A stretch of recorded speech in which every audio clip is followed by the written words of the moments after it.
In the script to a popular movie, there's a dialogue between two characters discussing what I would call the cause of freedom.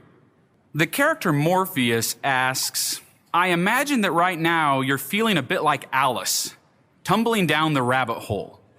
I can see it in your eyes. You have the look of a man who accepts what he sees because he's expecting to wake up. Ironically, this is not far from the truth. Do you know what the Matrix is? It's the world that has been pulled over your eyes to blind you from the truth. Neo then asks, what truth? That you are a slave. Like everyone, you were born into bondage, born into a prison that you cannot smell or taste or touch, a prison for your mind. Unfortunately, no one can be told what the Matrix is. You have to see it for yourself. I find that dialogue so striking and so compelling because for generations now, we've been born into a world where we are trained, taught, and educated into a paradigm of scarcity. Some call it the thinking of the Great Depression. Some call it the world of crisis or the crisis of modernity, if you get into philosophy. Most of us don't call it anything. Most of us just feel it. We've been lulled asleep. The world is changing. Some of us are beginning to wake up. And that is going to change the world. Back in the American Revolution, they talked about the spirit of 1776. But what do we really know about what happened in 1776 and what led to what we began to call the American dream? I want to quote from you something that Thomas Jefferson penned in the Declaration of Independence. Dr. Skousen said it was the first two paragraphs of the Declaration over which he labored uniquely because he'd already written much of what was contained in the Declaration of Independence as this crisis of oppression and tyranny had been unfolding over the years. But he tried to incorporate, Jefferson, those principles, those ancient principles. And I would like you to listen for principles, truths that don't change regardless of time or circumstance. Jefferson penned, when in the course of human events, it becomes necessary for one people to dissolve the political bands which have connected them to another and to assume among the powers of the earth, now listen to this, to assume among the powers of the earth, not create the power, the separate and equal station to which the laws of nature and of nature's God entitle them. Now pause. This declaration could appropriately be described as a declaration of principles. He begins by laying a foundation that the power that the founders were taking upon themselves existed independent of them. Despite their weaknesses or their frailties, the power that these great men wielded was the result of their understanding certain eternal truths and being willing to stand up for them. The laws of nature and of nature's God. Keep your brain on for a minute and listen for more evidence of this idea. A decent respect to the opinions of mankind requires that they should declare the causes which impel them to the separation. Okay, explain yourself. We hold these truths to be self-evident, meaning we don't need any fancy teachers to explain them to us. When the mind conceives of them, their truth becomes obvious. That all men are created equal, that they are endowed by their Creator with certain unalienable rights. I don't know how we missed the point, but twice in that phrase, the principles are referenced. That men are created? How are they created? By some standard, not by some whim, not by some mystic or mystical idea. All men are created equal, and they are endowed by their Creator with certain unalienable rights. I think most politicians these days could use a lesson in the simple definition of the word unalienable. Unalienable means they cannot be taken away. They cannot be given by government. They are unalienable because even though the government may violate them, even though the government may fail to protect them, it is still not within their power to make it right or good to violate principle. Or in other words, all human beings should be able to agree that it is good and right for all of us to live, to have liberty, and to pursue the life that is most pleasing to our choice. Now, of course, there are naysayers who then want to say, but if we gave everyone the right to pursue what they choose, what kind of world would that be? Those who say such things are either deceived or are deceivers. For these principles or laws are consistent with themselves and contain self-evidentiary checks against contradiction. Or in layman's terms, if you just think about it for a little bit, you'll start to understand why my freedom or liberty to pursue happiness could never infringe upon your liberties so long as I and you agreed that these rights were unalienable.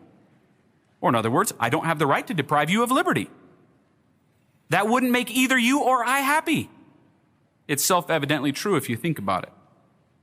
Now, listen to what Jefferson says. He said, governments were instituted or are instituted among men deriving their just powers from the consent of the governed. Why? To secure these rights.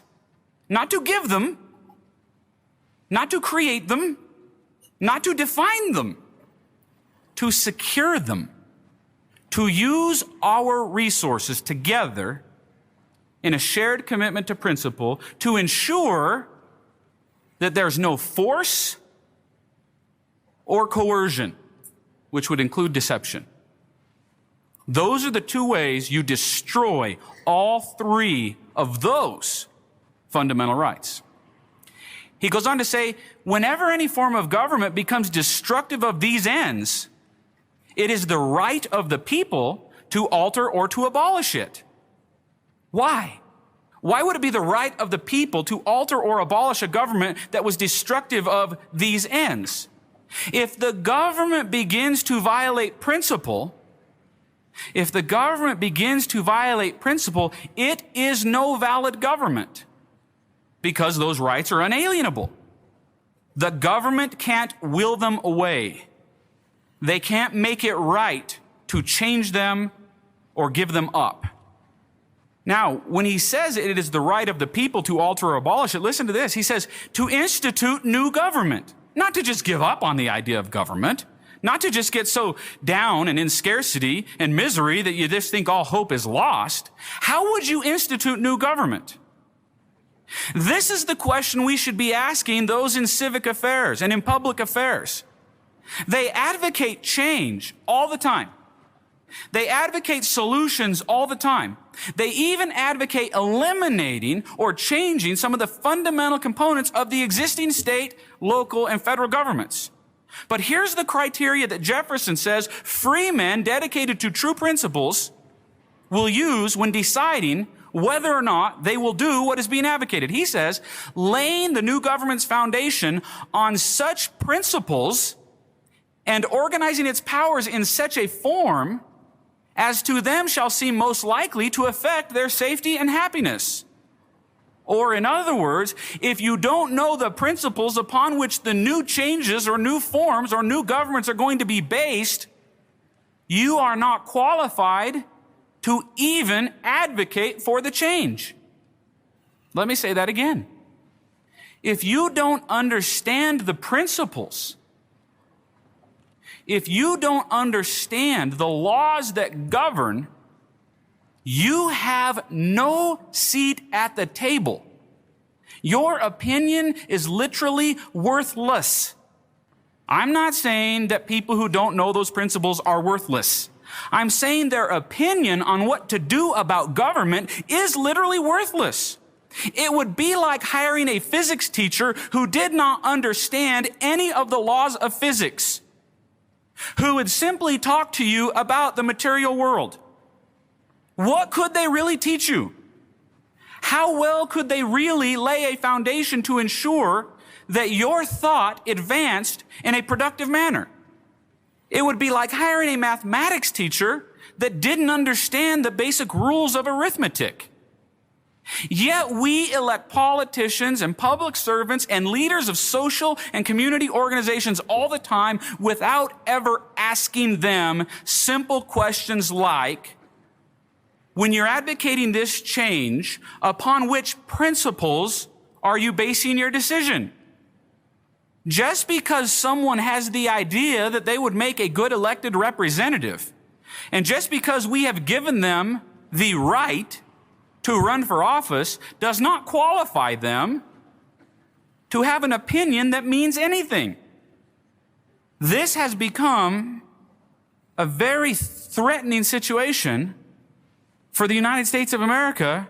We have been lulled so far asleep that the reason most people would be offended at the type of remarks that I am making is not even that it's politically incorrect. It's that if you even ask them to get out a piece of paper and a pencil and articulate 5 principles of anything, good government, good religion, or good economics, they would look at you with a blank stare. They may even start by asking you, what is a principle? When I went to college, the dominant thought in the school of philosophy was that there are no fundamental truths. The first textbook I read was called Beyond the Objective, meaning there are no such things as absolute, objective, and universal truths.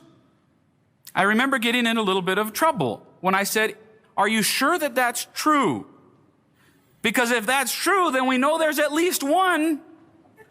And if there's one, how do you know there's not more? Well, because the first one says so. I see. This is the philosophical thinking that has crept into our culture since the mid-1800s. It started to become socially popular in the early 1900s, and after the Great Depression, it literally became our escape from responsibility. We simply gave up the idea that we were able to manage our own lives. I'm not saying there are no people in the world who can do that. Among this group and among many good groups of people, there are those who love truth and who do not believe the myth of the matrix. But by and large, sitting in our lazy boys, watching the sitcoms and the evening news has replaced study and pondering. Maybe not for you, but in the world I grew up in, I could probably add up all of the total hours of family discussion we spent regarding principles and not come up with an hour. And I don't think it's because I was raised in a bad family.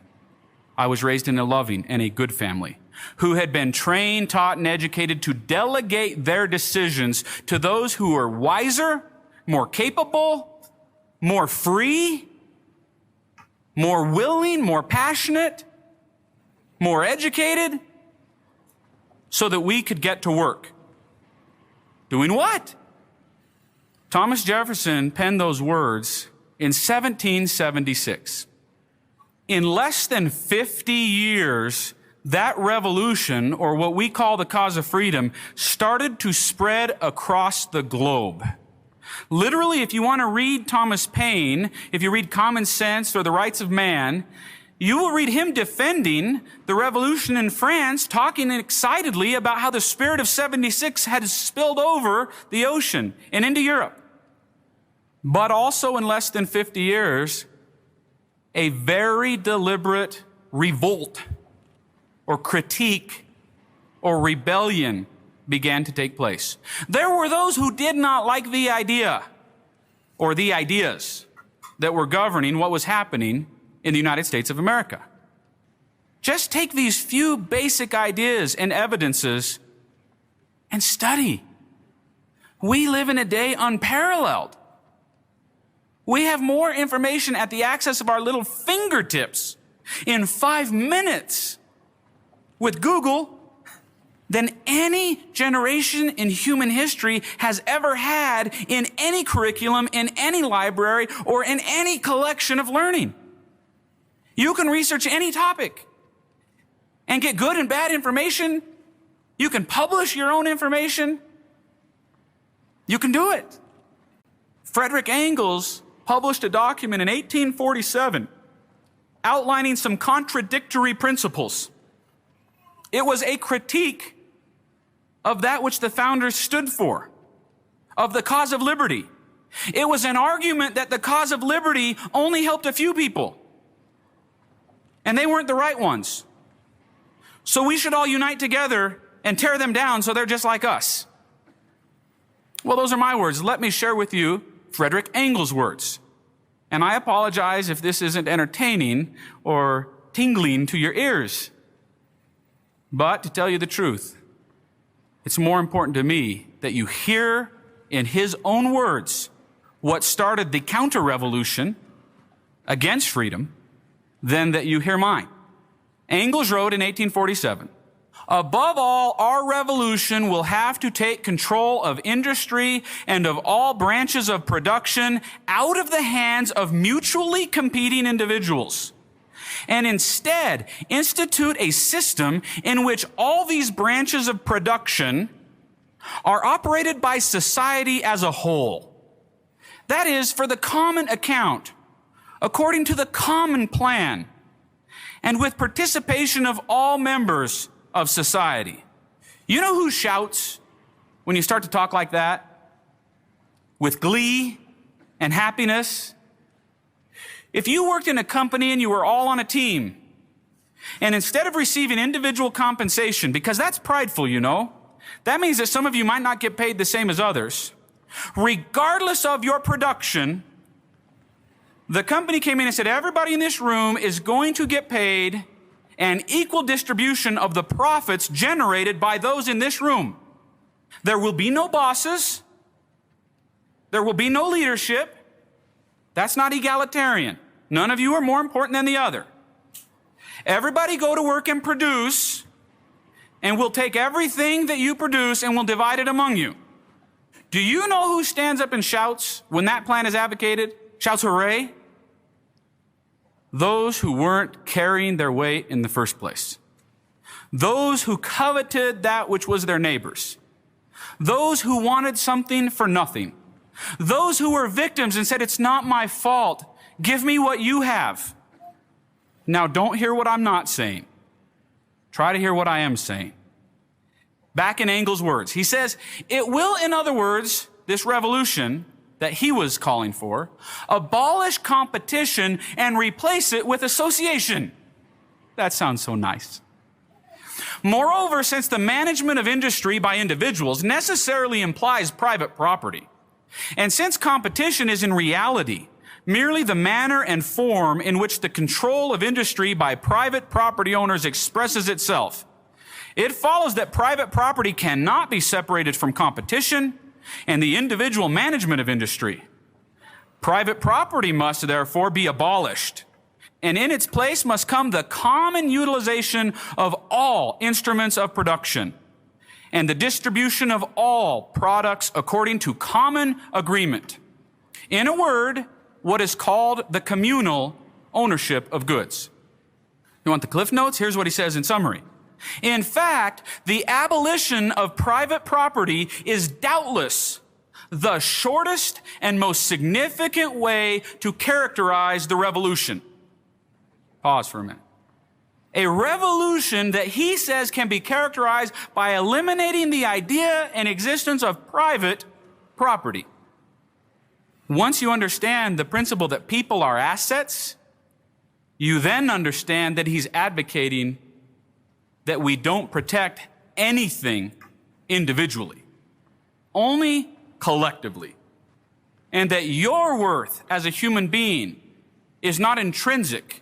It's based on the group to which you belong. Study it out. Think it through. He says, this categorizes the revolution in the whole social order, which has been made necessary by the development of industry. And for this reason, the abolishment of private property, is rightly advanced by communists as their main demand. Now, I've quoted that many times. Here is something that is less easy to hear. He goes on, democracy would be wholly valueless to us if it were not immediately used as a means for putting through measures directed against private property and ensuring the livelihood of the collective proletariat. It is not sufficient for a person to stand up and advocate for democracy. Democracy is used by the enemies of freedom because we have been trained, taught, and educated that democracy means freedom. That is self-evidently false, just as tyranny does not equal freedom. Tyranny usually means the rule of one. Democracy, in its purest sense, simply means the tyranny of the majority. If you think that's too philosophical, just think about it this way. If you were in this room and you knew no one in here liked you because of your actions or your opinions, would democracy mean freedom for you?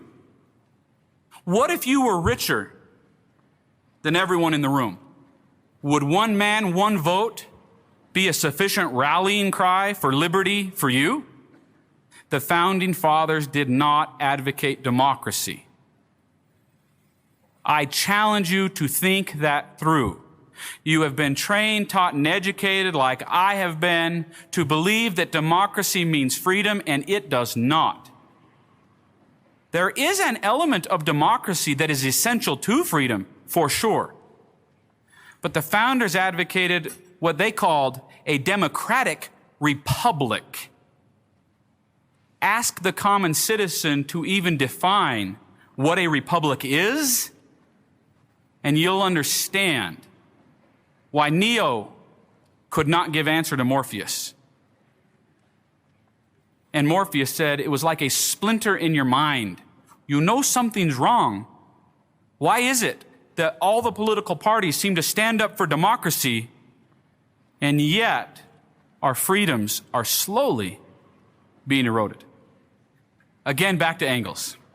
1847, he wrote a bulleted list of what their counter-revolution against what the founders had rediscovered and launched would need to accomplish in order to win. Now, I want you to hear these. 1847.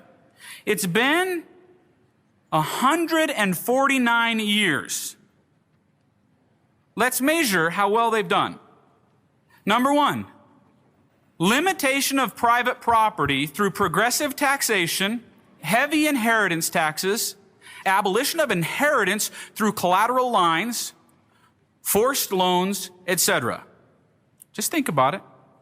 Do a little research. Number two, the gradual expropriation of landowners, industrialists, railroad magnates, and ship owners, partly through competition by state-run industry, partly through direct compensation in the form of bonds. Or in other words, let's get everyone dependent on government subsidies in those industries, and then let's create government-subsidized businesses to compete with those who are dependent on the government subsidies. And that's how we can eliminate private business. Let me ask you this.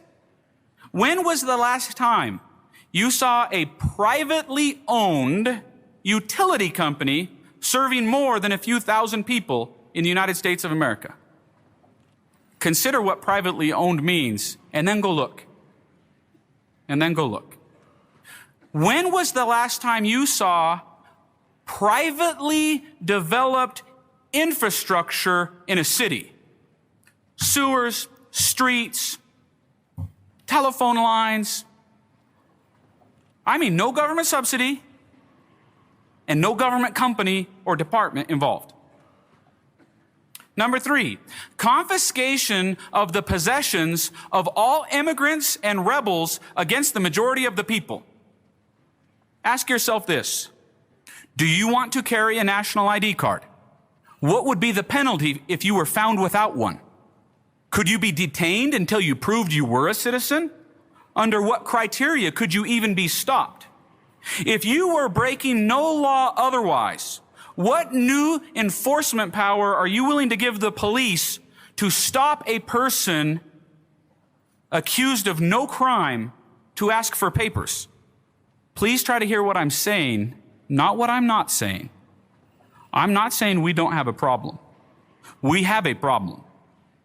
The problem is we don't know the principles for which we stand, and so the solutions we advocate violate the principles as badly as the problem we face. And like Livy described as the cause for the downfall of Rome, we are fastly approaching the day when we can no longer endure our vices, nor do we have the courage to face the remedies needed to cure our vices. The biggest vice we have is we don't understand the consequence of our own ideas. It's a challenge to research, understand the underlying principles. The ideas that govern the type of thinking that we see in the world today are consistent with this counter-revolution in 1847. Here's number 4. Organization of labor or employment on publicly owned land in factories and workshops, with competition among the workers being abolished, and with the factory owners, insofar as they still exist, being obliged to pay the same wages as those paid by the state. You want a fun experiment? Go read John Stossel's recent report called Stupid in America and find out how hard it is to fire a teacher who's proven to have sexually or otherwise assaulted a student in the public school system. They have rubber rooms, literally, where tens of thousands of teachers who cannot be fired go and read magazines because the 4th plank of that platform has been implemented. Go research and then ask yourself, what principle does that violate? Number 5, this counter-revolution wants an equal obligation on all members of society to work until such time as private property has been completely abolished through the formation of industrial armies, especially in agriculture. Industrial armies. Think about what that would mean and then look for it.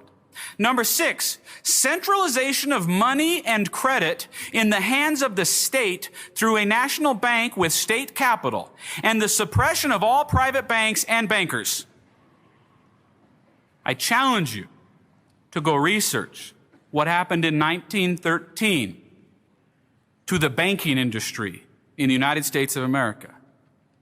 I challenge you to research what happened with the passage of the 17th Amendment to the Constitution of the United States and how that relates to that plan. It's a challenge to research.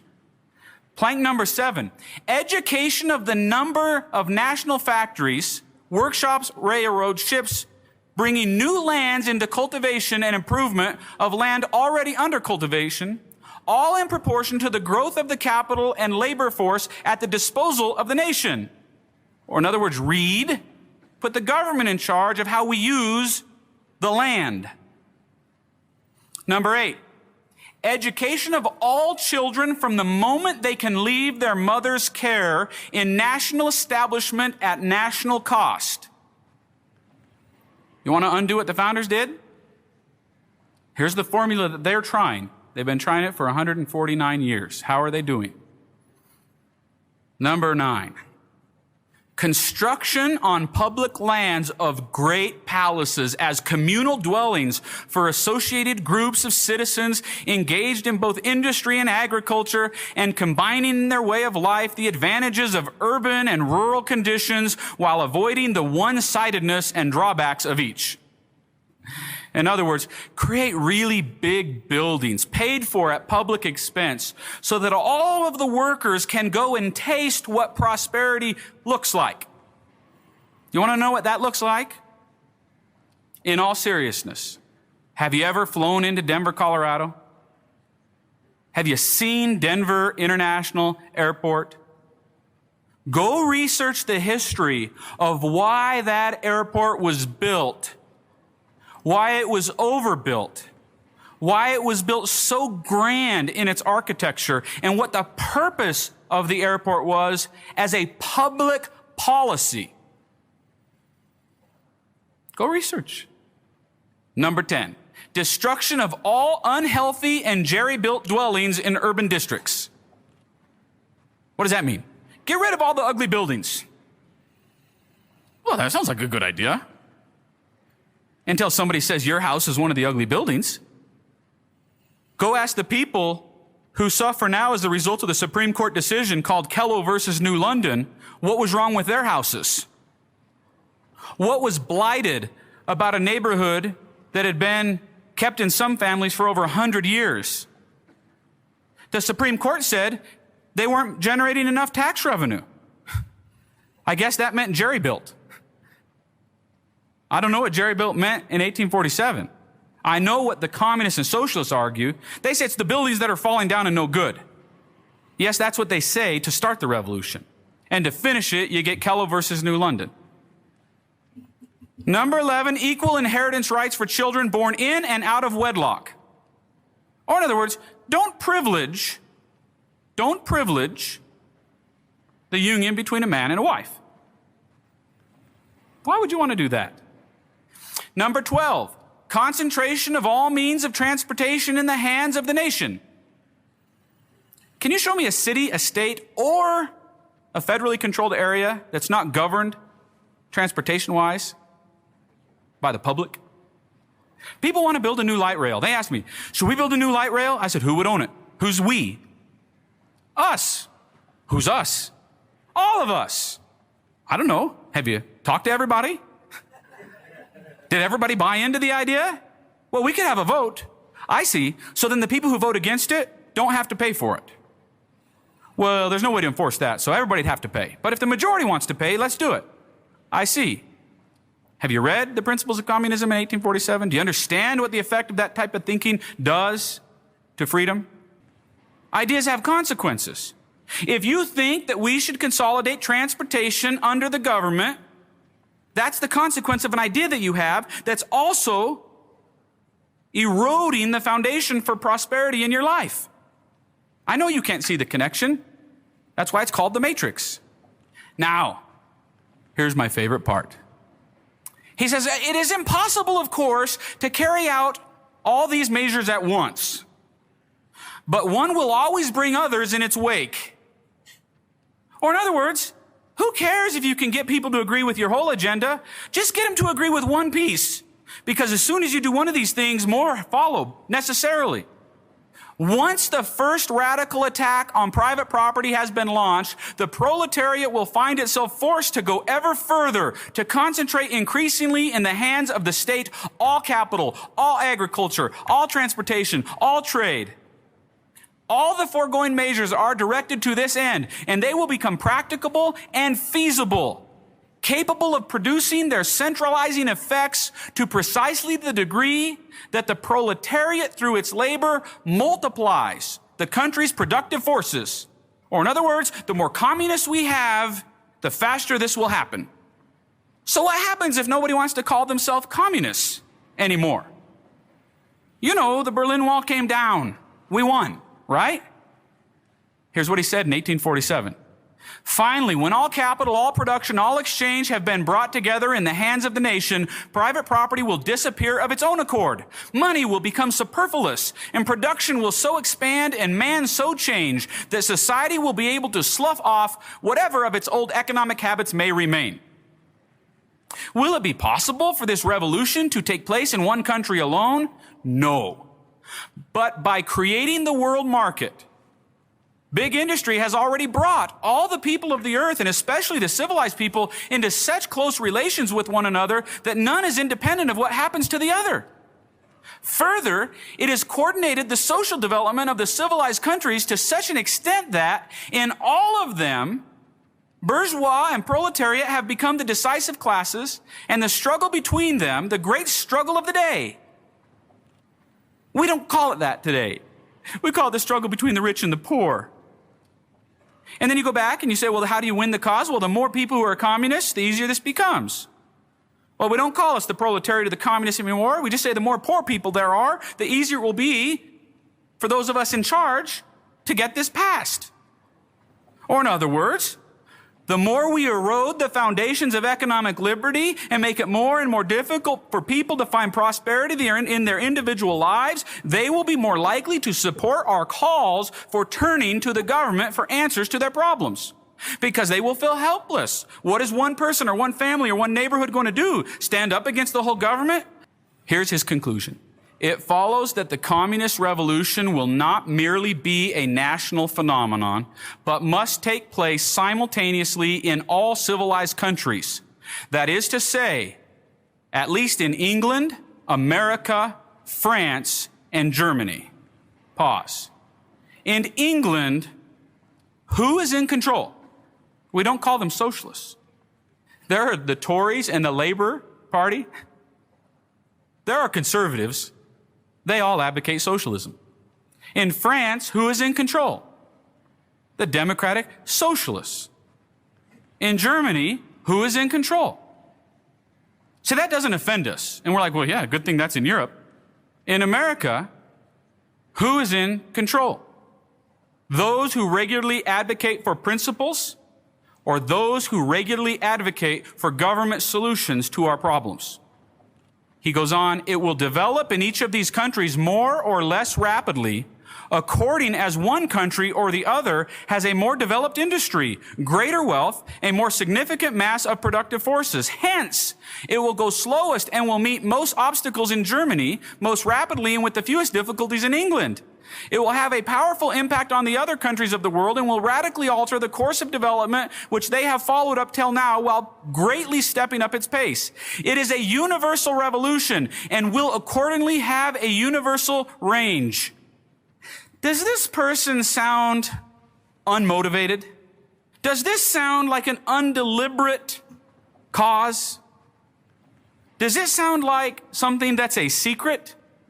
Oh, those who advocate it do so in secret until they get us to support them, and then we advocate it in public.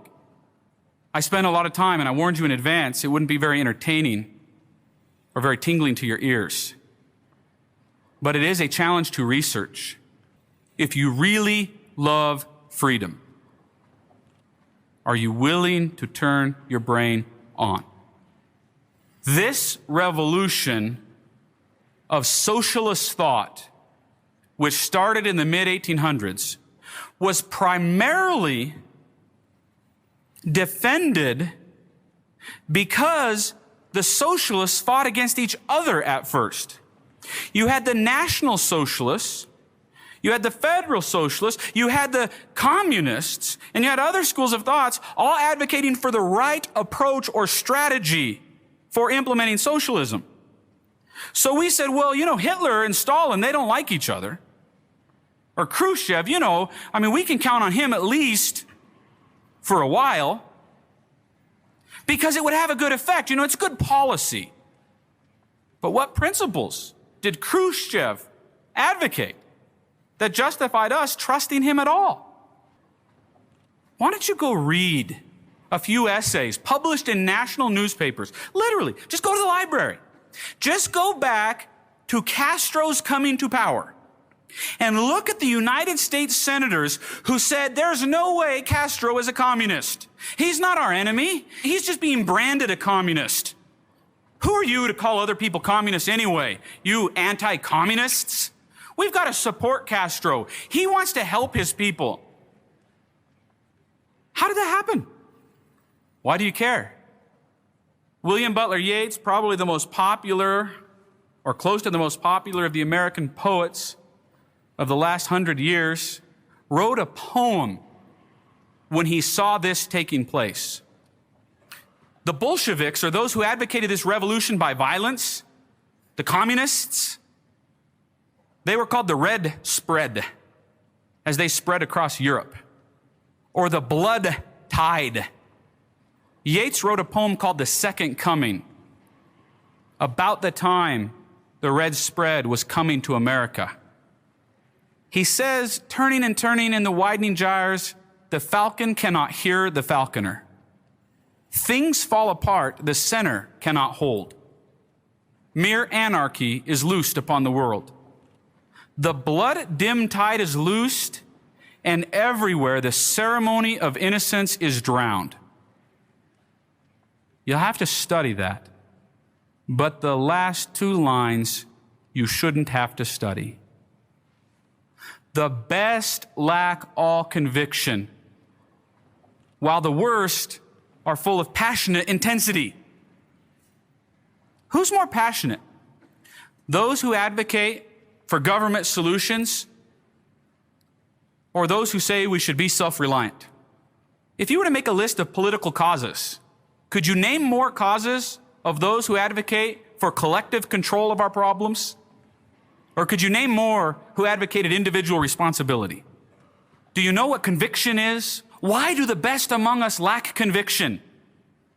The dictionary says that conviction is the act or process of convicting a crime, being convicted of a crime, especially in a court of law. What does it mean, though? We use the word convicting to define conviction. It goes on to say that it is the act of convincing a person of error or of compelling the admission of a truth. A self-evident truth compels your admission. It compels the assent of your mind. If you believe in a self-evident truth, you have a conviction. No one can debate you on it. Not because your willpower is stronger than them, but because you recognize the truth of it so clearly so that debating about it would become absurd.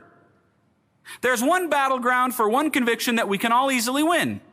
How often would you engage in a debate with a neighbor whose constant argument was that you didn't exist? Imagine that every time you went out to lunch, that was the conversation. Your neighbor trying to convince you that you did not exist. Would you keep going to lunch with them? What would be the result? If he won, it would be insanity. Because the mind immediately recognizes the absurdity of the self-evident truth that you do exist. So it is with the principles Jefferson discovered and Madison, called the ancient principles. They are as easy to give your assent. They are as easy to use as governing standards. The third definition of a conviction in the dictionary is a strong persuasion or belief, the state of being convinced. A synonym for conviction is certainty. What are you certain about? What are you certain about in the world around you? What do you know for certain? There are voices who would say you can know nothing for certain.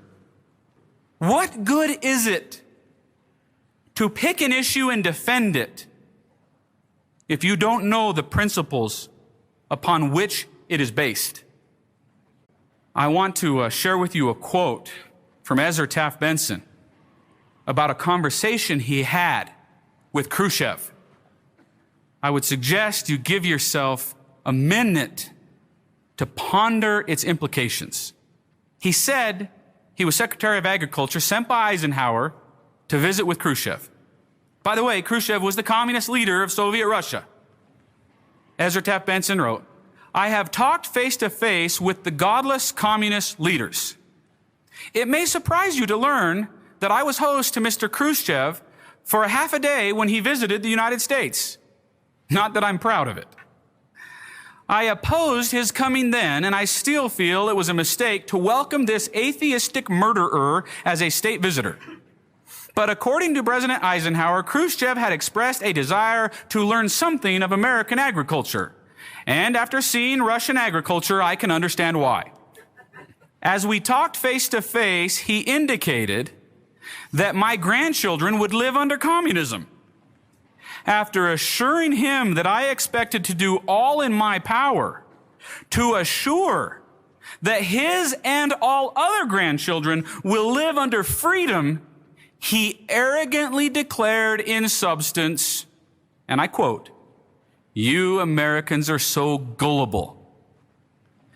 No, you won't accept communism outright, but we'll keep feeding you small doses of socialism until you'll finally wake up and find you already have communism. We won't have to fight you. We'll so weaken your economy until you fall like overripe fruit into our hands." And then Ezra Taft Benson said in 1963, "And they're ahead of schedule in their own scheme." Well, what has happened in 43 years? We won, right? Reagan got elected. Communists are no more. That's why we have no problems with North Korea and China and Iran, by the way. Iran's political leaders subscribed to communalism. Their political tutors and mentors were socialists from Europe. That's how they've structured their political system. Saddam Hussein was a Ba'athist, which is the Middle East Party for Socialism. You find conflict in the world today where terrorists grow. It's not because men are inherently terrorists. It's because when you lack conviction, you begin to loathe even your life. And then there's nothing sacred about living, and therefore there's nothing wrong with killing. You find a place on the map where terrorism grows, and you will see the mature fruits of socialist thought. You'll notice the communist and socialist leaders never live in the housing they give away to their citizens. They don't drive the cars that they allow their citizens to buy. And in the United States of America, the senators and representatives in Washington who advocate against big SUVs show up to their meetings in Ford Expeditions and Explorers and Chevy Suburbans and Tahoes, and they raise money against from those movie stars who are driving the Hummers and the Expeditions, right? Because they're entitled to those big fancy cars, because they're leading. Oh, you think I'm being facetious? Go do a little research. Find your favorite contributors to the socialist causes and see how they live their life. See if they really, not just their words, really are living by the philosophy they advocate. You should see the responses of people who are so offended to think that I would call God a capitalist. My first question is, do you know what a capitalist is? They've been trained, taught, and educated that a capitalist is greedy. And therefore, how could I call God greedy? And then I say, well, what is greed? Who is more greedy? The person who wants the right to manage their life, to produce and defend themselves and their family, or the person who says, you have an obligation to produce and defend for me? Who is more selfish? Who is more charitable? The entrepreneur who creates a business that employs hundreds or thousands and therefore feeds the hungry and clothes the naked? Or the person who gives $10 to their favorite charity and then advocates against entrepreneurialism? Who is more charitable? Jefferson discovered these principles He didn't invent them. Jefferson studied like a maniac. When he wanted to know what the Anglo-Saxons did, he didn't ask. He read. And when he couldn't find the truth in his language, he learned their language so he could read their ancient documents. We complain because over 30% of the children educated in public schools graduate illiterate in English. And yet we claim to be free. Yet the fathers of our freedom, when they wanted to study a principle, were willing to just go take it upon themselves to learn another language. Wouldn't it have been funny if in the grand scheme of eternity, Jefferson stood up and said, well, I wanted to know what the Anglo-Saxons did, but there was no program at my school for studying Anglo-Saxon. Aren't we grateful that that's not how he was thinking? It does not take a high degree of intellect, nor does it take a high degree of intellectual discipline to understand principles. All it takes is a desire to first identify them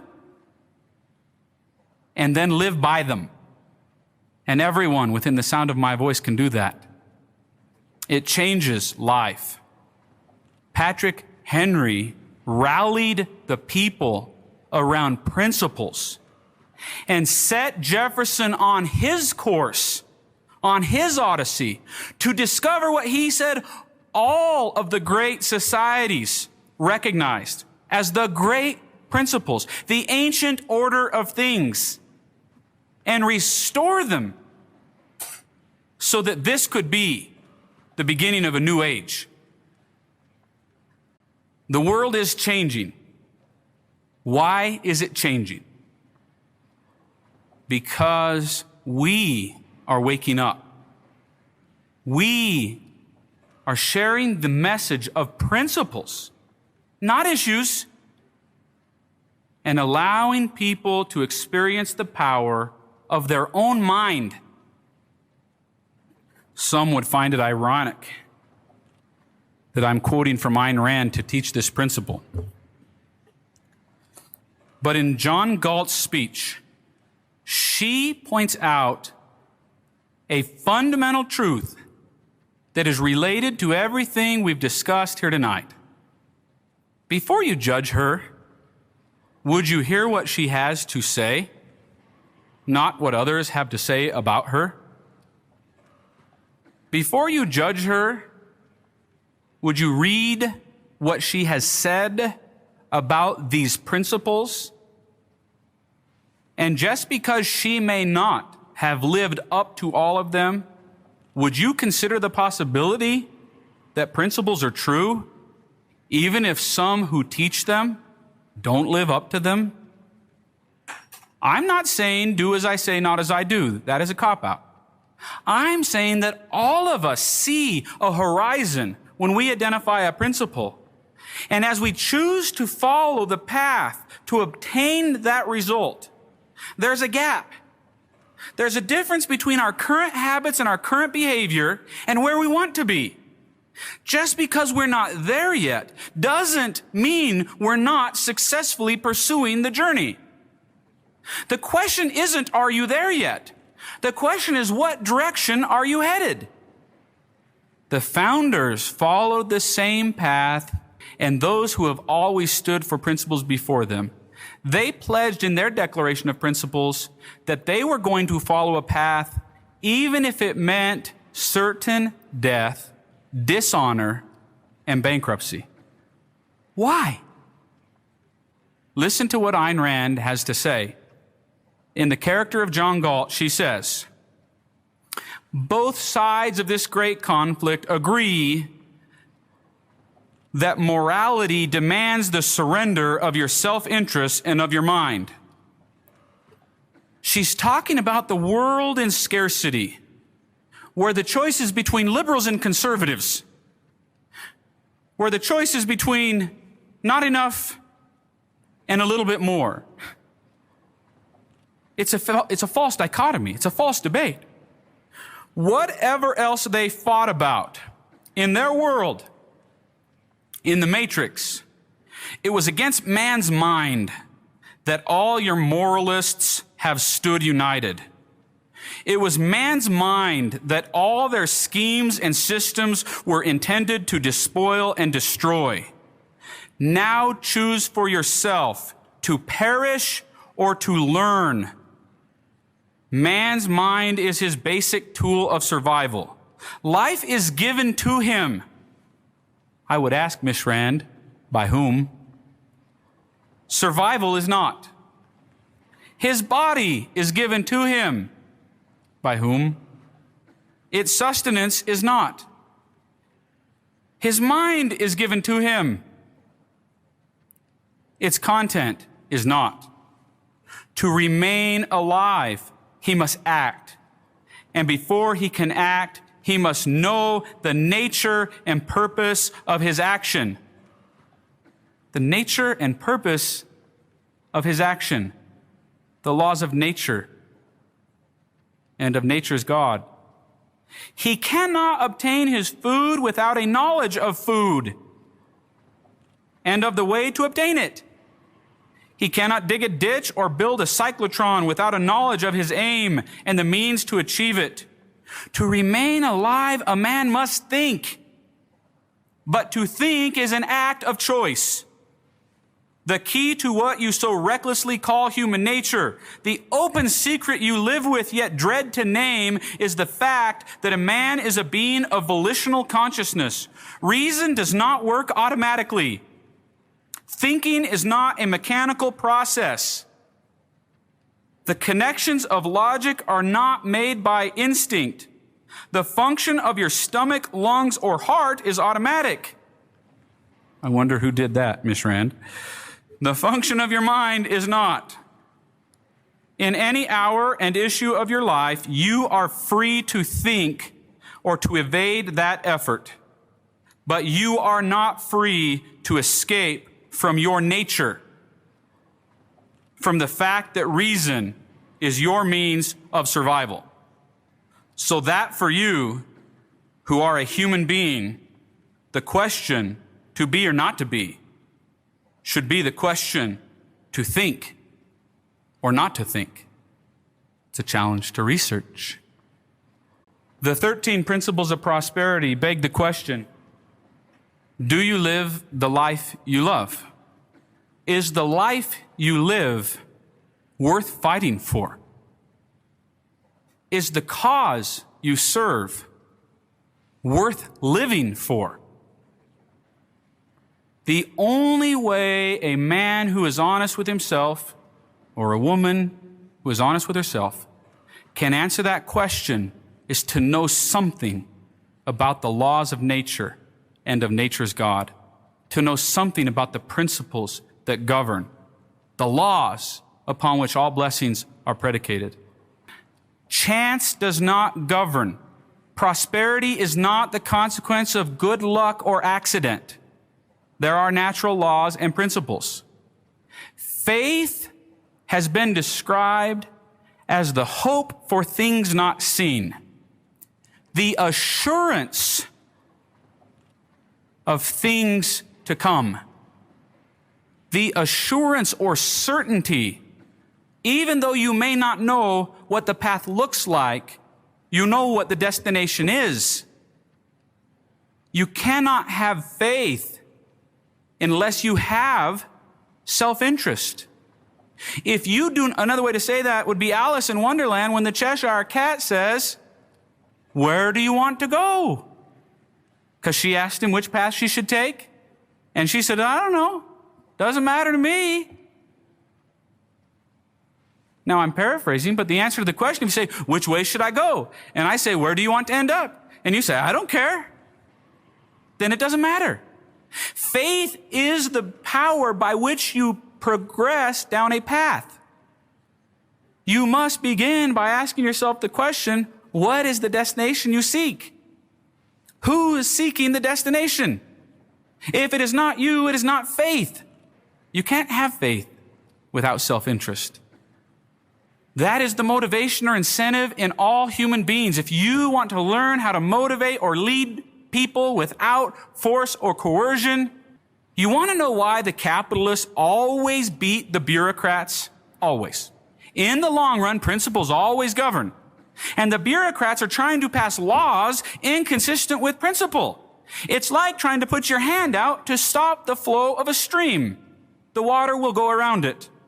No matter how big of a dam you build, in the end, the water will win. Because principles govern.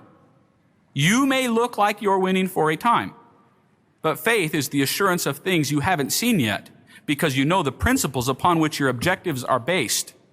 The opposite of faith is belief in chance, also called despair. Agency means we all have within us the ability and power to choose whether we think or not and what we want. Some have said it's the ability to choose between good and evil. We all have it. You can force me to not obtain it. You can tie my hands. You can put me in prison. But there's only one way you destroy agency, remember, and that's deception. Well, agency, that ability to choose, implies stewardship, or in other words, implies that you must be willing to be responsible for your choice. Everything you do is going to have a consequence. You can choose your action, you cannot choose the consequence. That's the great lie. The great lie is that it doesn't matter how you choose this way, you can get what you want, you'll find a way. No. All blessings are predicated upon laws. You can choose whether you obey or not. You cannot choose the consequence. Agency implies stewardship. A true capitalist is a steward over all the resources put in their power. A consumer denies stewardship and thinks ownership is a license to destroy. Think that one through. I'll simply summarize that by saying that people have intrinsic value individually. Regardless of what group you may categorize them into, regardless of what they may look like, or even act like, there is a certain intrinsic value to human life. I would argue to all life. There's a hierarchy, however, of consciousness and volition. Things have no intrinsic value. This is where Karl Marx and Friedrich Engels made their fatal flaw. They thought the measure of success and prosperity was related to the world out here, and that value was in these things. And therefore they oppressed people and killed millions trying to bring about their cause. Human life value is the source or creator of all property value. Or in other words, the only reason we value things at all is because of what we can do with them. Read Francisco's money speech in the book Atlas Shrugged from that perspective. And you'll understand why it is not money that the scriptures say is the root of all evil, but it's the love of money. When two people freely trade, it is self-evidently true that both must profit. If there is no profit, there has been compulsion or coercion. It is self-evidently true. If a transaction occurs and there is no profit, there has been compulsion or coercion or deception. It is impossible for people to freely trade without a profit. Impossible. Without coercion or compulsion. Think it through. If it was a free trade, why would you ever choose to give up something for something else? Only because you value what you're obtaining more than what you had. And that must be true for both people. The deception is if you only measure profit in dollars and cents. People say, well, I didn't really want to do that, but I did it anyway. That's deception. Take these principles, think them through, write them down, explain them, act upon them. It will change your life. The choice is whether you will be a consumer or a producer. A consumer is a person who lives life on planet Earth consuming more value than they have created. They are sometimes called the idlers. They want others to serve them, but they freely choose not to create value for others. If you produce more value than you consume, you're a producer. Productivity is the standard. How productive have you been? Force destroys freedom and prosperity. The only way you can destroy someone's agency, the ultimate source of our freedom and liberty, is by allowing them to believe a lie. In the scriptures, the enemy is always first labeled the liar, the deceiver, even the deceiver from the beginning. He sought to destroy the agency of man. Sometimes the religions of the world teach it's that he wanted to compel us to choose righteousness. Yes, that's true. But the only true form of compulsion is deception, because deception allows a person to choose evil thinking it is good. It is more evil than incarcerating someone, because even incarcerated, a person can choose the good. But when a person is deceived, they have no power. The reason we are compelled by our own consciousness to teach others these principles when we learn them is because we understand the pain of laboring under deception, thinking we've been living right and not seeing the fruit of right living. And when that splinter is removed from our minds, something swells within us, and we want to answer the question, do you know what the matrix is? Do you know what it is that is wrong with the world? Collective action has no unique moral authority. If something is irrational and a violation of principle when one person does it, just because they get a friend to join with them doesn't change the truth.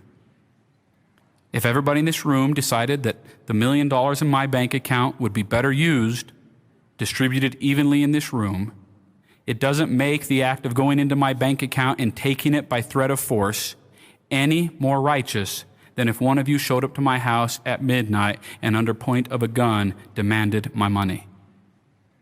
It simply allows a deception to be perpetrated. That is, by hiding under the cloak of government, we call evil good. Because, no one needs that much money anyway. Collective action has no unique moral authority. If a gang does it, it's just as wrong as if an individual does it. Personal liberty requires private property. Again, that one takes some research. I didn't understand that one for a long time, but I'll give it to you this way. Private property, in its simplest sense, begins with the physical portion of the universe that every conscious mind controls, namely their own body. If you deny the principle of private property, you deny the right of a man to use his own mind to control his body and every other physical thing. And that's why, in this day and age, we actually tolerate public debates about whose right it is or is not to control other human beings. We don't say it that way. We just say, should we pass a tax to build a soccer stadium? It'll only cost $5 per citizen. That's only a half an hour of labor of every free man. And we don't see that by doing so, we have just destroyed a half an hour of that man's freedom. And one piece at a time, the hours of our lives add up. And as we grow into maturity, we start to look around the world and we say, something's wrong. Why is everybody driving the same cars? Why is everybody living in the same houses? Why is everybody working at the same type of jobs? Why is everybody worried about Social Security? Why does no one know what a 401k really is, but they're hoping that that's the answer to retirement? Why is it that we think that investing means gambling in the stock market? But we would say we would never bet our retirement on a slot machine. Why is it that everyone knows in their heart that voting in an election, though important for most, does not make a free people? We know that, yet about as involved as we get in the governing of our lives in the social world is occasionally showing up at the polls. And then we vote for people, and we pretend like we know what we're doing. We've seen a yard sign, so we check a box. They talk about issues. They talk about the ways we should run the prison. Should we have peanut butter and jelly on Thursdays? Or should we have catered macaroni and cheese on Fridays? I know it sounds crude, but look at what we really vote for. When's the last time you really decided to ask yourself, what were the principles behind a person's campaign? When is the last time you showed up when a major political figure had a town hall rally and had organized among your friends 1 or 2 questions to identify the principles for which that person stood? I know it's not your fault. You had to work, right? Or there was a basketball game on TV. But when you're driving home on Friday night, wondering why everybody else is on rush hour traffic at 6 o'clock, ask yourself, is that in the Constitution? That we all have to drive home from work at the same time? That we all have to buy homes with 30-year mortgages? That we all have to send our kids to the same schools? That we should let people we don't know tell us whether our children should be compelled to have this or that medical treatment? Boy, that really wakes people up, if it's their friend or family member. But we'll read the news headline and say, boy, I'm glad that's not happening here. What's the world coming to? And in the end, like Neo, when Morpheus asks us, do you want the red pill or the blue pill? Some of us simply have a mental stupor. We know we're supposed to choose, but we don't even know enough to know what the right choice is. You're here because you know something. The question is, are you now going to do something about it? The invitation I give you tonight is, wake up, turn your brain on. The sobering reality is that America has been led far from its praiseworthy beginnings. Our people and businesses groan under a heavy burden of economic, political, and social problems, which are the result of a widespread departure from the fundamental truths that made our nation great. If the United States of America is to endure, citizens far and wide must once again come to understand, embrace, and live by timeless concepts called Americanism.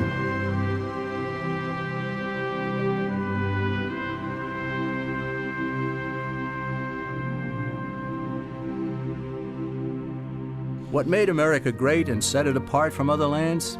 Was it natural resources? No, other lands are equally blessed. Was it the people? No, the people who built America came from elsewhere. Was it government planning and wisdom that spurred our nation to such heights? No again. It wasn't what government did that made America great. It was what government was prevented from doing that made the difference.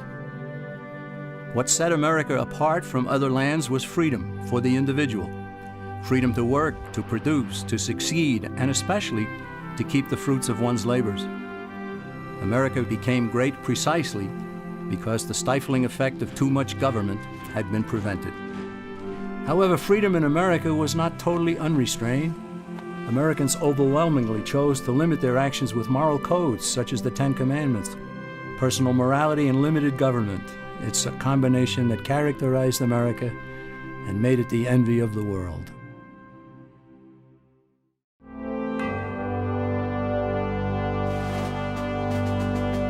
When our founding fathers decided they'd had enough of British oppression, they broke away and declared independence.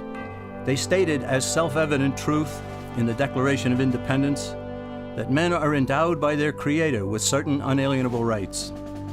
In other words, God gave man his rights, and that among them are life, liberty, and the pursuit of happiness.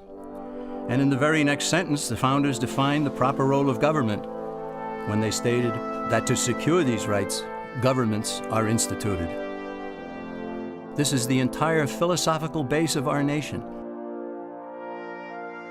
Here, the government cannot legitimately redistribute the wealth, assume power over the people's lives, and dominate man's existence with oppressive taxation, regulations, and controls. According to the founders, government was to be a negative force, which leaves people alone. Its sole function is to protect citizens from one another and from foreign governments, and especially from their own government itself. The founders did not create a government to be a positive force, to do things for people, to take from some, to give to others. They understood that when a government starts doing something for one citizen, it has to take from another to do so. And in the process, it gains control over both.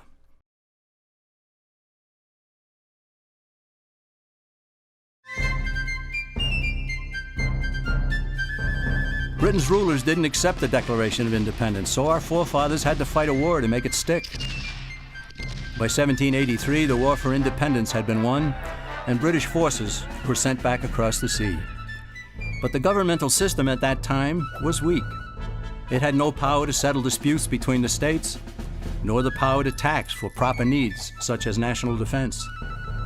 So in 1787, delegates from 12 of the 13 states met in Philadelphia to revise the system, and they produced an entirely new governmental structure known as the Constitution of the United States.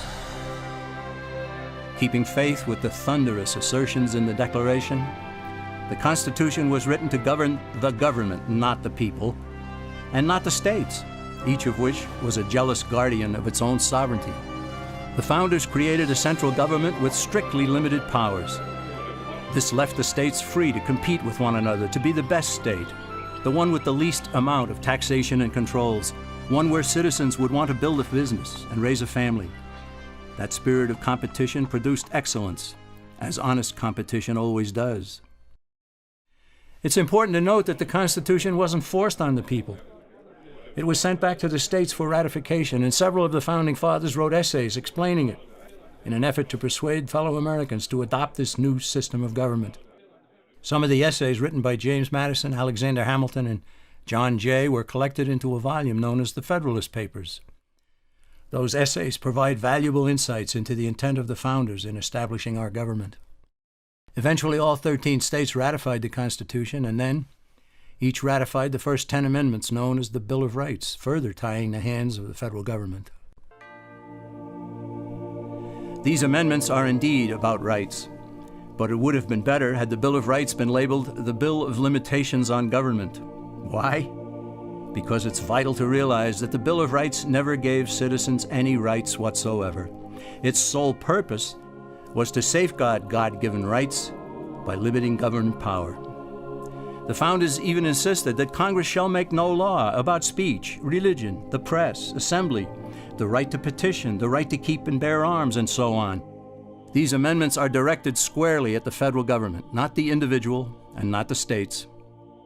They are like most of the 10 Commandments, which are essentially thou shalt nots. The Bill of Rights says Congress shall not, all the way up to the marvelous 10th Amendment, which says in effect, if we forgot anything, you can't do that either.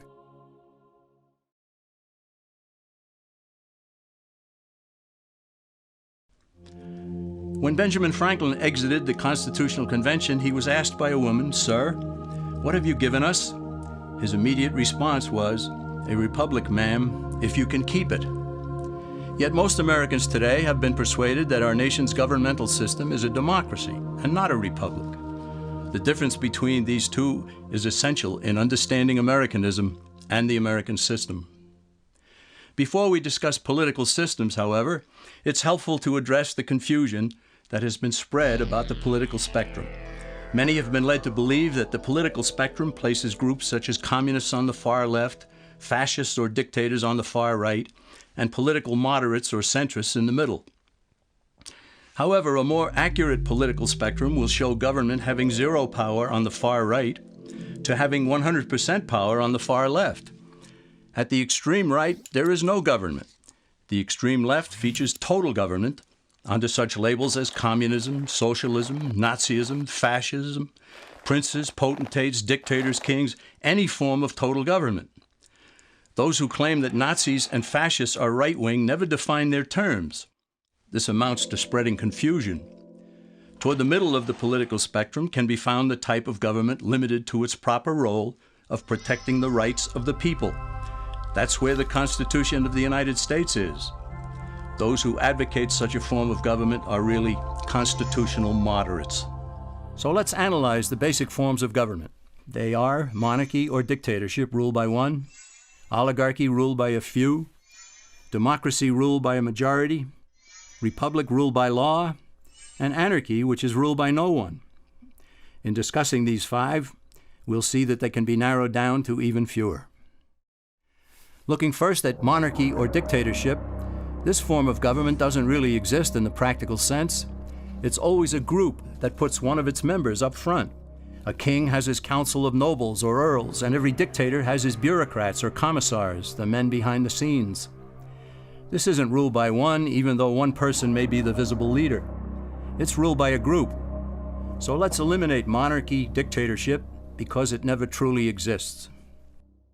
Oligarchy, which is ruled by a group, is the most common form of government in all history.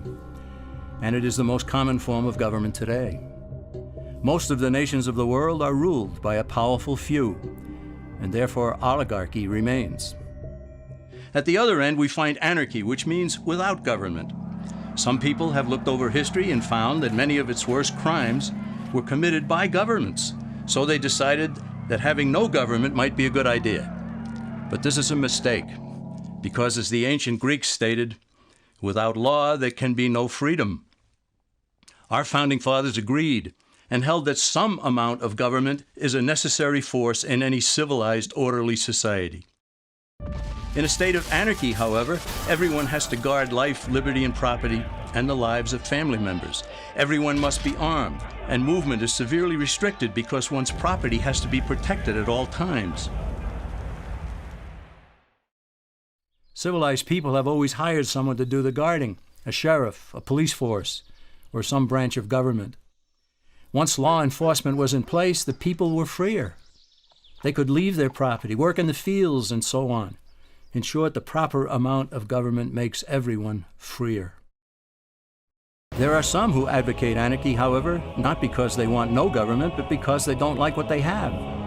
They use anarchy as a tool for revolutionary change. The condition of anarchy is very much like a vacuum where something rushes in to fill it. These calculating anarchists work to break down the existing government with rioting, killing, looting, and terrorism. Tragically, the people living in such chaos often go to those best able to put an end to it and beg them to take over and restore order. And who is best able to put an end to the chaos? The very people who started it. The anarchists who created the problem then create a government run by them, an oligarchy, where they have total power. This is exactly what happened in Russia that led to Lenin taking total power, and in Germany, where Hitler's brown shirts created the chaos that brought him to power. But anarchy isn't a stable form of government. It's a quick transition from something that exists to something desired by the power-hungry. It's a temporary condition, and because it isn't permanent, we eliminate it as well. The word democracy comes from two Greek words, demos, meaning people, and kratein, meaning to rule. Democracy, therefore, means the rule of the people, majority rule. This, of course, sounds good, but suppose the majority decides to take away one's home, or business, or children. Obviously, there has to be a limit. The flaw in democracy is that the majority isn't restrained. If more than half the people can be persuaded to want something in a democracy, they rule. What about republic? Well, that comes from the Latin, res meaning thing, and publica meaning public. It means the public thing, the law. A true republic is one where the government is limited by law, leaving the people alone. America's founders had a clean slate to write on. They could have set up an oligarchy. In fact, there were some who wanted George Washington to be their king. But the founding fathers knew history, and they chose to give us the rule of law in a republic, not the rule of a majority in a democracy. Why? Let's demonstrate the difference in the setting of the Old West. Consider a lynch mob in a democracy. 35 horseback riders chase one lone gunman. They catch him, and they vote 35 to 1 to hang him. Democracy has triumphed. and there's one less gunman to contend with. Now consider the same scenario in a republic. The 35 horseback riders catch the gunman and vote 35 to 1 to hang him. But the sheriff arrives, and he says, "You can't kill him. He's got his right to a fair trial." So they take the gunman back to town. A jury of his peers is selected, and they hear the evidence and the defense, and they decide if he shall hang. Does the jury even decide by majority rule? No, it has to be unanimous, or he goes free. The rights of the gunman aren't subject to majority rule, but to the law. This is the essence of a republic. Many Americans would be surprised to learn that the word democracy does not appear in the Declaration of Independence or the U.S. Constitution, nor does it appear in any of the constitutions of the 50 states. The founders did everything they could to keep us from having a democracy. James Madison, rightly known as the father of the Constitution, wrote in essay number 10 of the Federalist Papers, "Democracies have ever been spectacles of turbulence and contention, have ever been found incompatible with personal security or the rights of property, and have in general been as short in their lives as they have been violent in their deaths." Alexander Hamilton agreed, and he stated, "We are a republican government. Real liberty is never found in despotism or in the extremes of democracy." And John Adams, a signer of the Declaration of Independence, stated, "Democracy never lasts long. It soon wastes, exhausts, and murders itself." The founders had good reason to look upon democracy with contempt, because they knew that the democracies in the early Greek city-states produced some of the wildest excesses of government imaginable.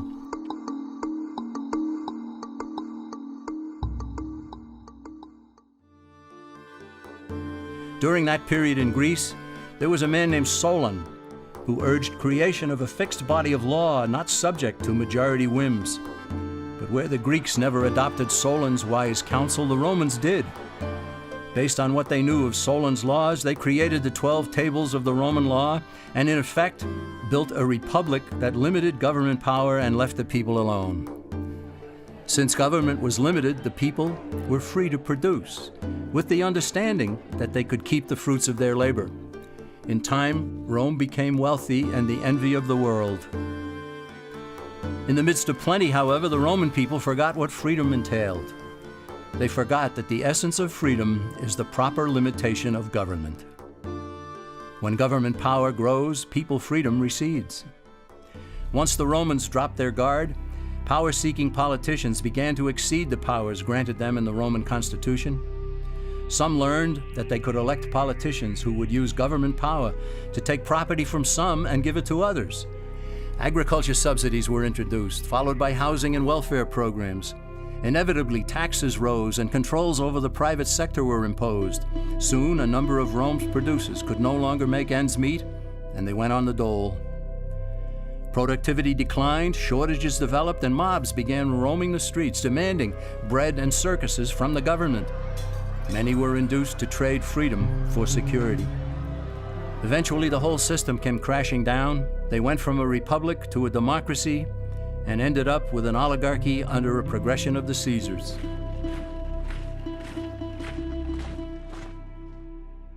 Thus, democracy itself is not a stable form of government. Instead, it is the gradual transition from limited government to the unlimited rule of an oligarchy. Knowing this, we as Americans are ultimately left with only two choices. We can keep our republic, as Franklin put it, or we will inevitably end up with an oligarchy, a tyranny of the elite.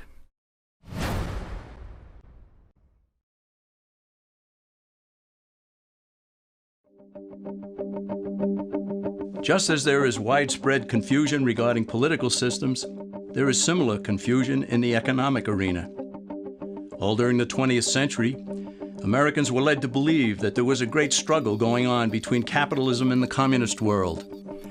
Undoubtedly, a struggle existed, but the real adversaries were rarely identified properly. No discussion about economic systems will make sense without first defining terms. And one of the most basic terms in economics is capital, whose definition is the means of production. To illustrate what capital is, let's consider a very simple economy.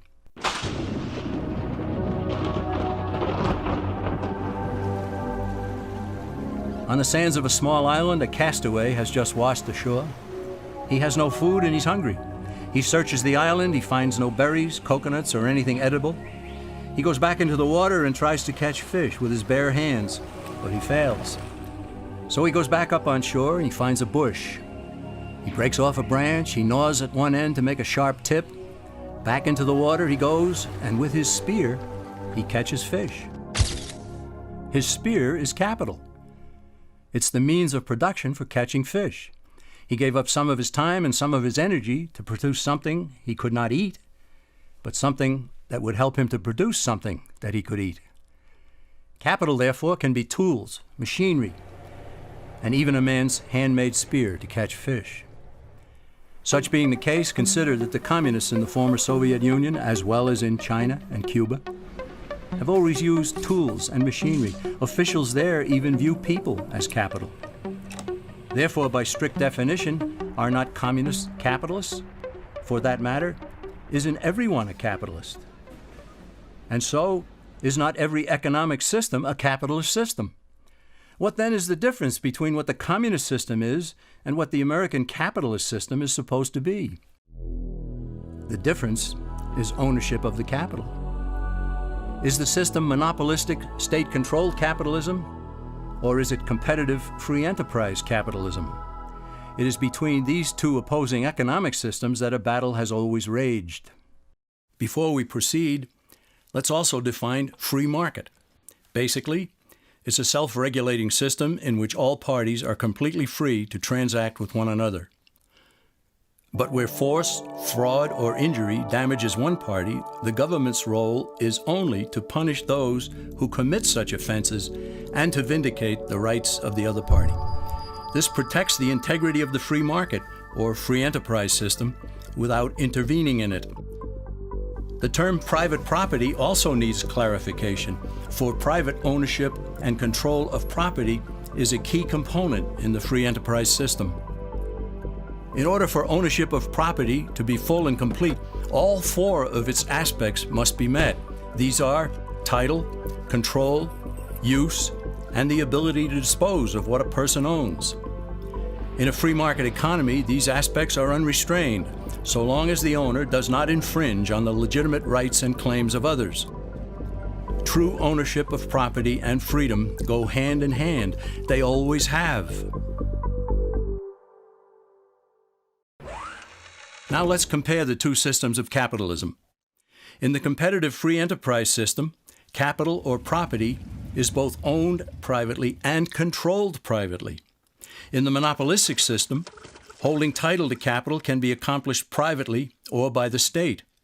But more importantly, capital is controlled by the state or by the elite few who control the state. The Communist Manifesto, which contains the basic program for all communists and all socialists, explicitly preaches the destruction and abolition of private property. Karl Marx understood the powers of controlling capital, and so have all communists and socialists who have ever looked and still look to Marx as their leader. State-controlled capitalism results in high prices and low quality. After all, why would a monopoly strive to improve if it has no competition? On the other hand, honest, thrifty, and hardworking producers throughout the world prefer a competitive free enterprise system for all. Here, low prices and high quality prevail because a variety of producers will seek to attract the widest amount of customers. Competition results in excellence and always has. Just as the political spectrum shows the range of government power, we can also plot the various economic systems along another spectrum.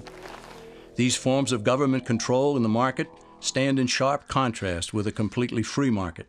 In the last century or so, there have been basically four forms of state-controlled economies, all on the far left of the economic spectrum: fascism, Nazism, socialism, and communism. In each, the government controls the capital. The difference among these is how much is owned or controlled outright by the government. In a fascist system, the government doesn't own businesses on paper, but it does control them. In Mussolini's Italy, Even though he didn't hold title to businesses, he told the owners what to produce, how much to produce, when to produce, where to buy raw materials, who to hire, who to fire, and what price to charge. The rest, he said, was up to them. The fascist system is more efficient than other state-controlled systems insofar as those living under it think they still own their businesses. Shopkeepers concern themselves with maintenance on the machinery, employee relations, painting the building, and so forth. But the government controls owners through an array of taxation and regulations.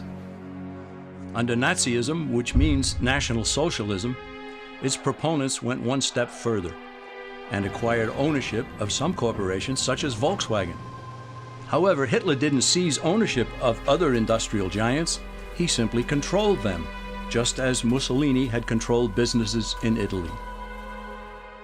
Socialism is where government officials acquire possession of major industries such as transportation, communications, and utilities in order to leverage control over the entire economy. Through ownership of these vital segments of industry and by creating government regulatory agencies, socialists gain control over virtually everything else.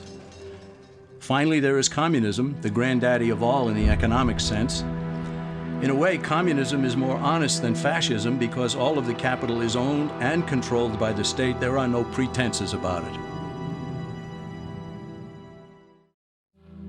Now let's combine political and economic systems because ultimately one never exists without the other. We see again that there are only two ultimate choices: a competitive free enterprise system in a republic or a monopolistic state control system under an oligarchy.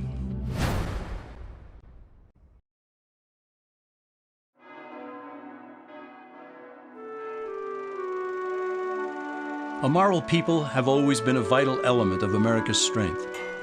The Founding Fathers well understood the biblical teaching that righteousness exalteth a nation. They also knew that expecting a free market economy and limited government under a republic to endure without morality was expecting the impossible. James Madison cautioned that limited government alone was inadequate for our nation. And John Adams observed, "Our Constitution was made only for a moral and religious people. It is wholly inadequate to the government of any other." George Washington stated, "Reason and experience both forbid us to expect that national morality can prevail in exclusion of religious principle." Yet there are people today who think that liberty is license and that morality is unimportant or irrelevant to politics and economics. But as Benjamin Franklin added, only a virtuous people are capable of freedom. As nations become corrupt and vicious, they have more need of masters.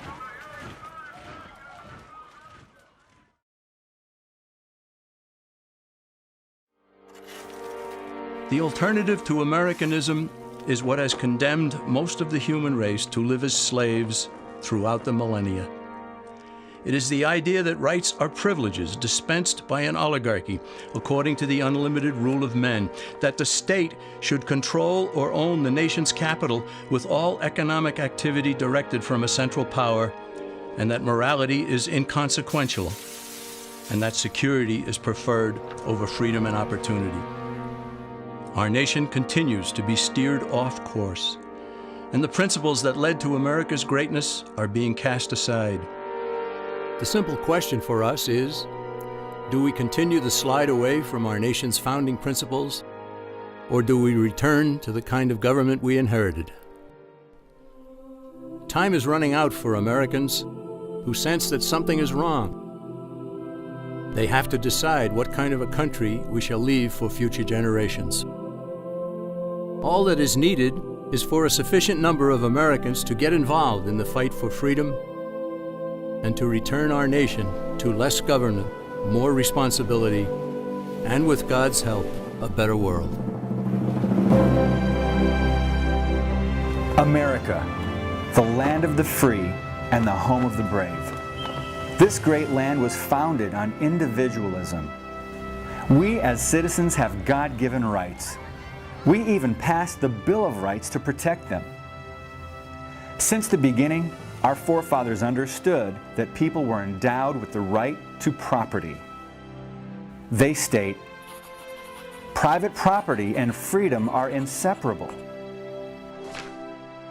Property must be secure or liberty cannot exist."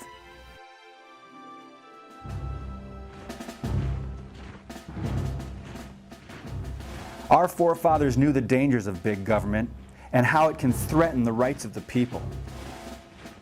They overthrew a government that told people what to do in critical aspects of their lives.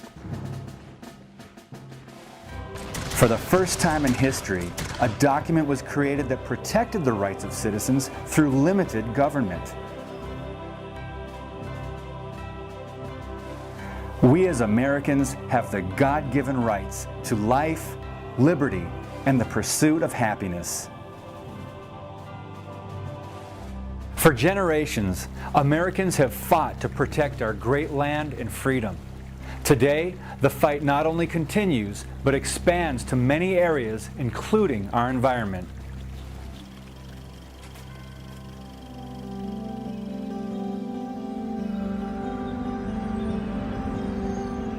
As good stewards of Earth, Americans are traveling on the road to environmentalism.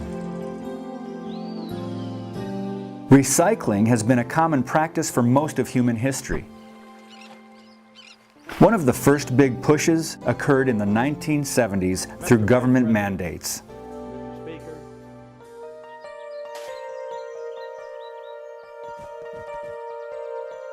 As time passed, environmental protection went from a local phenomenon to a worldwide movement. Saving planet Earth became a common goal. This goal took shape through the United Nations. Beginning in 1983, the United Nations asked the World Commission on Environment and Development, also called the Brundtland Commission, to propose long-term strategies for achieving sustainable development by the year 2000 and beyond. By 1987, in the name of preserving the food supply and clean water, sustainable development was introduced. Director General of the World Health Organization and Vice President of Socialist Internationale, Gro Harlem Brundtland, led a commission that released a report called Our Common Future. In it, they defined sustainable development as development that meets the needs of the present without compromising the ability of future generations to meet their own needs. It sounds like something we can all support.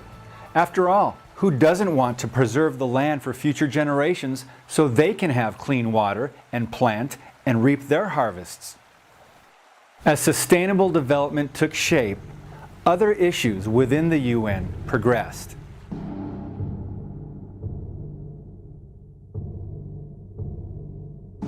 In 1992, an Earth Summit was convened under the auspices of the UN to formulate policy for the world environmental movement. At the summit, they issued a report entitled Agenda 21. The number 21 stands for the 21st century. In his opening speech, the General Secretary of the summit, Maurice Strong, who is also a member of the Brundtland Commission, said, "Current lifestyles and consumption patterns of the affluent middle class, involving high meat intake, use of fossil fuels, appliances, home and work air conditioning, and suburban housing, are not sustainable." It sounds as if sustainable development is taking on an agenda that can possibly curtail one's eating habits, the ability to drive using any type of vehicle, and even limiting one's ability to own a home in the suburbs. What are their true intentions? At the conclusion of the Earth Summit, in the euphoria of the moment, Agenda 21 was signed by 178 world leaders, including President George H.W. Bush. Since then, subsequent events have led American leaders, including Presidents Clinton and Obama, to sign further agreements and executive orders implementing Agenda 21.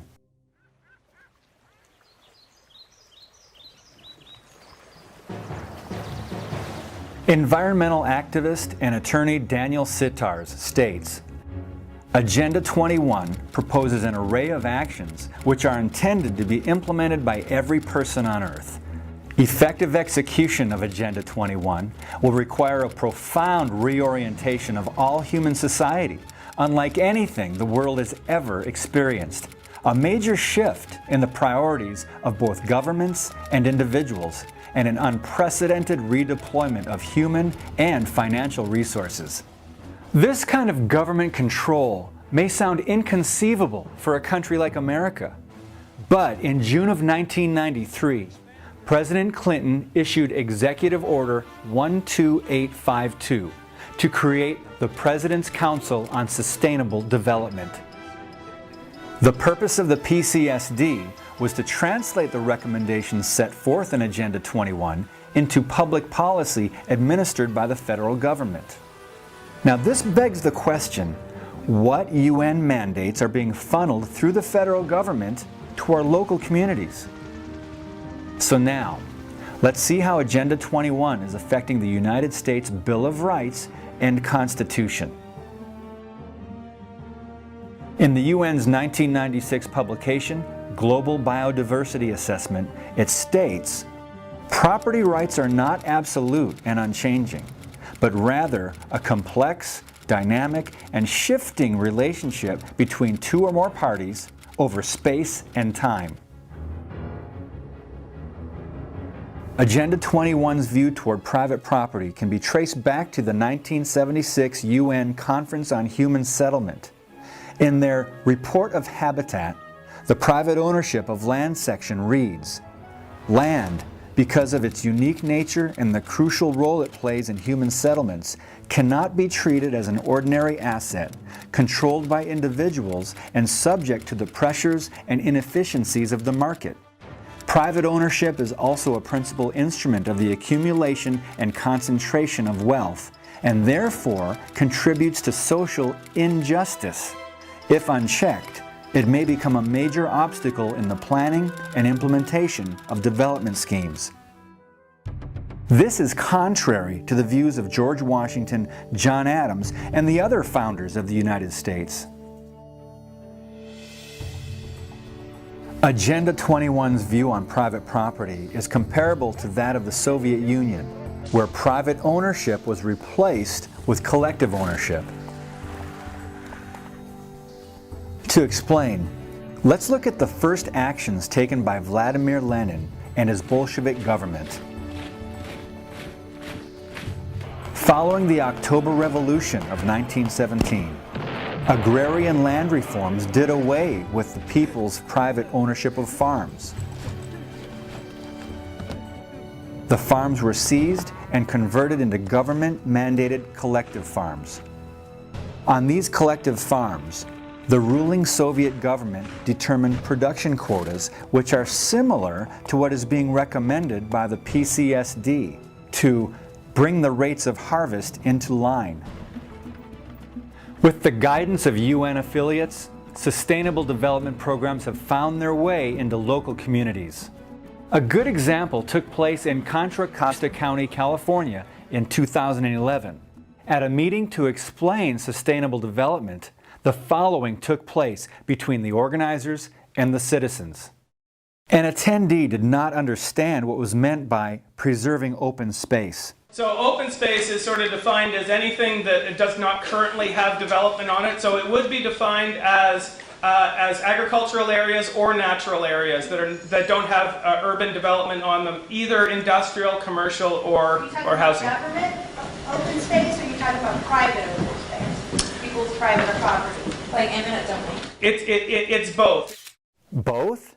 After much confusion from the citizens, a woman stated, Private property is part of that's part of our constitutional values for people to have and be able to do whatever they want with their own private property. And for us to sit here and say they can't use their own property and you're calling it open space is somebody's private property. these types of meetings lead to more questions than answers. What are the true intentions of sustainable development?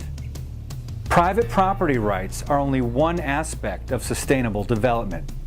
It affects an even more fundamental aspect of life, life itself. Let's look at the Chinese Communist government and its one-child policy.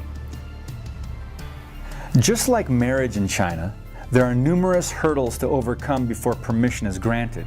For a Chinese couple to have a child, they have to get a birth license. In order for the couple to get a license, they have to go through a procedure that runs through local Communist Party functionaries. Without a birth license, no hospital or doctor can treat the mother or the child before, during, or after the birth. The Chinese are required to inform the authorities of any illegal birth. In short, the Chinese government is in complete control.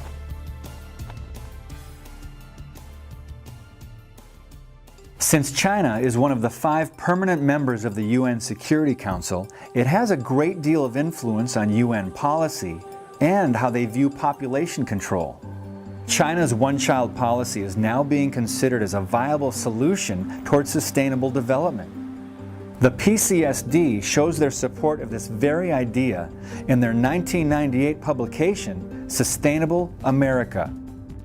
We must move towards stabilization of the U.S. population and a reduced rate of population growth in the United States and the world. Sustainable America also promotes Agenda 21's view on education for sustainable development. We must expand the number of curricula, materials, and training opportunities that teach the principles of sustainable development. Generally speaking, it sounds as if the UN is altering children's school or college curriculum to improve the quality of education. On the surface, this sounds very positive, but is something missing here? What exactly are they changing, and how is this going to be implemented? Looking at the big picture, how is this directly affecting us and our individual freedom? It extends into many areas at state levels.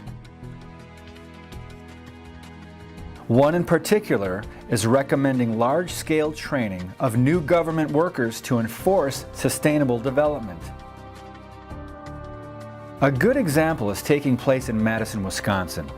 In the publication, Building a More Sustainable Future in Wisconsin, it emphasizes the importance of state and federal training and education programs to generate educators, facilitators, and motivators who would be capable of going into individual homes and helping people develop their own personalized sustainability action plans. This sounds as if, for the good of our communities, we can look forward to trained government employees entering our homes. How will this directly violate your freedom? Agenda 21 is much more than private property, population control, and education. It affects nearly every aspect of your life. The following is a partial list of what Agenda 21 also promotes. Relocating people from rural areas to cities, higher gas prices, manipulating transportation patterns, forbidding human access to land, seizure of private property, restricting the amount of water use, additional taxing, restricting the amount of waste, forced community involvement, and the list goes on. In support of saving the earth, affiliates of the UN have continued to expand into local communities through programs known as Local Agenda 21. The main organization that local governments joined to be part of Local Agenda 21 is ICLEI. ICLEI stands for the International Council for Local Environmental Initiatives. Founded in 1990, it was established when more than 200 local governments from 43 countries convened at its inaugural conference at the UN. ICLEI states that it provides technical consulting, training, and information services to build capacity, share knowledge, and support local government in the implementation of sustainable development at the local level. ICLEI has begun to entrench itself within the United States. As of today, the U.S. has by far the most local governments involved in ICLEI, exceeding 500. In 3 clicks, you can find out if your community is a member of ICLEI, the UN affiliate. Go to ICLEI.org. On the top menu bar of the website, click on Members. On the left side of the column, click on Global Members. Here, you will see countries listed alphabetically. Scroll down to the United States of America to find your city or town. If you don't find yours, look for others in your surrounding areas. Now, to verify that ICLEI is part of the United Nations, do the same as before. Go to ICLEI.org. On the top menu bar of the website, click on Program. Scroll down and click Agenda 21. Upon clicking on Agenda 21, you'll be redirected to the official UN webpage for the United Nations local Agenda 21. Citizens all over the country are beginning to wake up to the problems with Agenda 21 and its sustainable development. Americans are taking back their communities one at a time by dropping ICLEI membership. For example, in Edmond, Oklahoma, a small group of concerned Americans took action. They created a plan that would inform key business leaders and influential citizens about the dangers of ICLEI. Within time, the mayor and city council were persuaded to vote to drop ICLEI. So as you can see, it not only can be done, it is being done. To discover how you can get ICLEI out of your community, visit the Stop Agenda 21 page at jbs.org. This will give you the materials you need to learn more. Once informed, you can learn ways to tell others about the dangers of sustainable development. And finally, we encourage concerned Americans to get involved and take action. Samuel Adams once said, "The liberties of our country, the freedom of our civil constitution are worth defending against all hazards, and it is our duty to defend them against all attacks." Regardless of your political affiliation, we are all individuals with freedoms and unalienable rights. We are all Americans.